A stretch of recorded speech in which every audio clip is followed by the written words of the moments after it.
Hi dear friends, നമ്മൾ ഇന്നലെ വൈകുന്നേരം 3:20 തൊട്ട് നമ്മുടെ ന്യൂസ് ചാനലുകളെല്ലാം മാറി മറിഞ്ഞ് കാണിച്ചുകൊണ്ടിരിക്കുന്ന ഒരു ന്യൂസാണ് സഖാവ് വി എസ് അച്യുതാനന്ദൻ്റെ മരണവാർത്ത.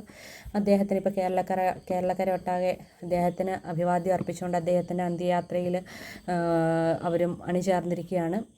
പാർട്ടിയേതര പ്രവർത്തകരെല്ലാവരും ഒറ്റ മനസ്സോടുകൂടി വി എസിന് അന്തിമോപചാരം അർപ്പിച്ചുകൊണ്ട് അദ്ദേഹത്തിനെ വിടവാങ്ങാനായിട്ട് അദ്ദേഹത്തിൻ്റെ വിടവാങ്ങലിൽ ഒത്തുചേർന്നുകൊണ്ടിരിക്കുകയാണ്.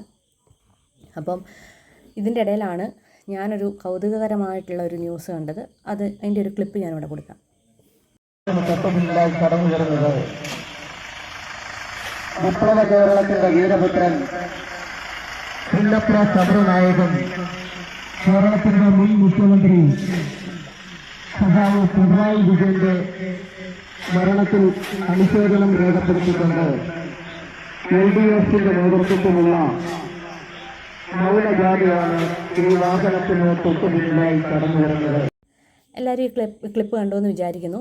അതായത് റാന്നിയിൽ വടശ്ശേരിക്കര എന്ന് പറയുന്ന സ്ഥലത്താണ് സഖാവ് വി എസ് അച്യുതാനന്ദന് അന്തിമോപചാരം അർപ്പിച്ചുകൊണ്ട് നടന്ന പദയാത്രയാണ്. പക്ഷേ അവർ അനൗൺസ് ചെയ്യുന്നത് അന്തരിച്ച മുൻമന്ത്രി ശ്രീ പിണറായി വിജയൻ സഖാവിന് അന്തിമോപചാരമാണ് അവർ അർപ്പിക്കുന്നത്. അപ്പോൾ എനിക്ക് തോന്നിയത് ഇത് അബദ്ധം പറ്റിയതാണോ, ഒരു പക്ഷേ അബദ്ധം പറ്റിയതാവാം. ഇനിയും ആരുടെയെങ്കിലുമൊക്കെ മനസ്സിലുള്ളത് അവർ പോലും അറിയാതെ പുറത്ത് വന്നതാണോ എന്നും അറിയില്ല. പറയാൻ ഉദ്ദേശിച്ചത് ഇങ്ങനെ പറയണമെന്നാണോ ആഗ്രഹിച്ചിരുന്നത് എന്നും അറിയില്ല. എന്തായാലും വളരെ ഒരു തമാശയായിട്ട് തോന്നി. അതിലുപരി സഖാവ് വി എസിനോട് സഖാവ് പിണറായി കാണിച്ച ഒരു ഇന്നലെ റീത്ത് വെക്കാൻ വന്നപ്പോൾ പോലും അദ്ദേഹത്തിൻ്റെ മുഖത്തോട്ടൊന്ന് നോക്കുമോ. അപ്പോൾ നമ്മൾ കണ്ടു പാർട്ടി പ്രവർത്തകരെല്ലാവരും അവരുടെ വലത് മുഷ്ടി ചുരുട്ടി ആകാശത്തിലേക്ക് എറിഞ്ഞാണ് റെഡ് സല്യൂട്ട് കൊടുക്കുന്നത്. പക്ഷേ സഖാവിൻ്റെ പിണറായി വിജയൻ്റെ ഭാഗത്തുനിന്ന് അങ്ങനെയുള്ള യാതൊരു ഇതും കണ്ടില്ല, മുഖത്തോട്ടൊന്ന് നോക്കുന്നത് പോലും കണ്ടില്ല.